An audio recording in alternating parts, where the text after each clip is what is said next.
국민의힘 김재섭 비대위원과 또 전화를 연결을 해보겠습니다. 안녕하십니까? 예, 안녕하세요. 김재섭입니다. 네, 자 국민의힘 전당대회 저도 같이 지켜봤습니다만은 36세 당 대표가 탄생을 하게 됐습니다. 의미 어떻게 부여하고 싶으십니까? 이게 결국에는 이 보수당으로서의 국민의힘이 바뀌기를 원하는 국민적 열망이라고 생각하고요. 그리고 이제 기성 정치에 대한 국민들의 실증이나 실망 같은 것들이 투영되어 있다고 생각합니다. 사실 민주당에 걸었던 젊은 세대들의 기대가 내 집 마련이라든지 일자리라든지 혹은 내로남불이나 공정 이슈 때문에 많이 그 지지를 철회하지 않았습니까? 이번 기회에 좀 젊은 그리고 뭔가 당을 확실하게 바꿀 수 있는 젊은 그런 정치인들이 전면에 나섰으면 좋겠다라는 20, 30대의 열망과 어떤 국민들의 기대가 투영된 결과라고 저는 생각합니다. 네, 부동산 이슈 좀 여쭤보고 싶습니다. 국민의힘에서 이제 네. 감사원 조사를 받겠다고 했다가 결국 권익위에 102명 전원 부동산 전수조사를 의뢰하게 됐는데 아무리 부동산 네. 민심과 관련해서 혹시 모를 이 내로남불 의혹을 좀 해소하겠다 이런 의지로 읽히거든요. 예. 저는 사실 더 긴밀하고 더 빠르게 대응했어야 된다고 생각합니다. 네. 저희가 말하자면 이제 권익위를 좀 믿지 못하겠다. 권익위에 너무 민주당의 실세들 그리고 민주당 인사들이 들어가 있다는 이유만으로 저희가 사실 감사원은 국회의원에 대한 조사 권한이 없는데 또 불구하고 감사원에 의뢰를 했다는 것이 국민의힘이 뭔가 숨기는 것이 있는 것이 아니냐라는 국민들의 의심을 살 수 있게 했다는 점에서 저는 좀 아쉽게 생각하고요.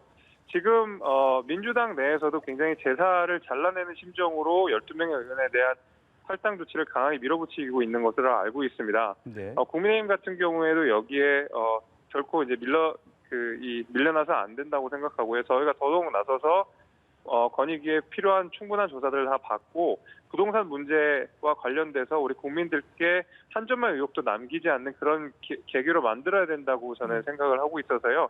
더 긴밀하고 더 빠르게 대응해야 된다고 저는 생각하고 있습니다. 네, 또 이준석 신임 당 대표가 선출이 된 만큼 이 투기 의혹이 드러날 경우 또 의원들에 대한 어떤 징계라든지 그런 부분들을 어떻게 할 것이냐 이런 부분도 좀 첫 시험대가 될 수도 있을 것 같거든요.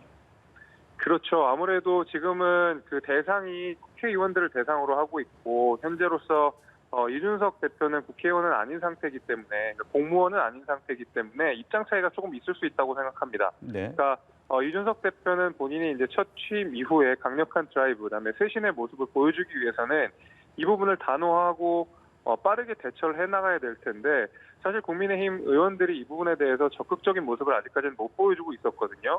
그래서 의견이 약간 충돌이 되거나 아니면 시기적인 문제에 있어서 조율하는 과정들이 필요할 수는 있겠지만 저는 그럼에도 불구하고 이준석 당대표가 이 부분에 대해서 강하게 관철시켜서 부동산 문제에 관해서는 우리가 절대로 이 국민들께 의혹이 있어서는 안 된다. 이 부분에 있어서는 정말 다 털고 부동산 내로남불, 부동산 불공정은 단 하나도 없어야 된다는 메시지를 강하게 줄 거라고 저는 생각합니다. 네. 자, 그리고 앞서도 저희가 계속 언급을 해드렸듯이 공수처가 윤석열 전 검찰총장에 대한 수사에 들어갔습니다. 여당에서는 이게 수사가 잘 이루어져야 된다라는 그런 입장을 일단은 보이고 있는 것 같은데 야당의 입장에서는 어떻게 보고 계십니까? 만약에 이제 윤석열 전 총장에게 어떤 특정한 범죄 의혹이 있다면 당연히 공수처에서 나서서 수사를 해야 되는 것이 맞다고 생각을 하는데요. 네. 문제는 결국 타이밍의 문제가 아닐까 싶습니다. 공수처의 수사가 진행되고 있다, 수사에 착수했다라고 언론 보도에 나온 시점이 마침 또 윤석열 전 총장이 본격적인 정치 행보를 하면서 굉장히 지지율이 높게 나왔던 때였거든요. 그러다 보니까 아무래도 타이밍적으로 이게 과연 윤석열 쳐내기라는 인상을 주진 않았나라고 생각이 되고요. 한편으로 이런 의심도 있습니다. 공수처 소위 말하는 1호 수사가 진보 진영, 그러니까 민주 진영에서 굉장히 영향력이 있는 조희연 교육감 아니었겠습니까? 그에 대해서 민주 진영에서도 이게 왜 조희연 교육감을 대상으로 이렇게 공수처가 1호 수사를 하느냐라는 식으로 비판이 좀 많았어요. 그래서 그 균형 맞추기의 형식으로 윤석열 총장이 이렇게 지지율이 높은 지지율을 보여주고 본격적인 행보를 했을 때 한번 사인을 준 것이 아닌가라는 의심도 사실 제법 듭니다. 그럼에도 불구하고 윤석열 총장이라는 사람이 정권과 어떤 권력기관에 맞서가면서 자신의 체급을 키워온 사람인 만큼 그것이 꼭 윤석열 총장의 행보에 걸림돌이 될 거라고 생각하지는 않습니다. 네.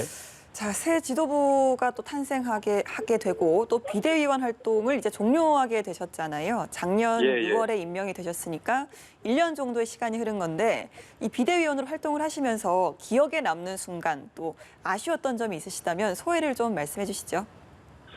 저는 개인적으로 가장 기억에 남는 순간은 그 박근혜, 이명박 전직 대통령에 대한 사과 장면이 많이 떠오릅니다. 네. 사실 우리 당이 발전하고 쇄신하고 하는데 항상 발목이 됐었던 것이 그 전직 대통령의 탄핵 문제라든지 이런 비위 문제에 대해서 항상 저희가 발목을 잡혔었거든요.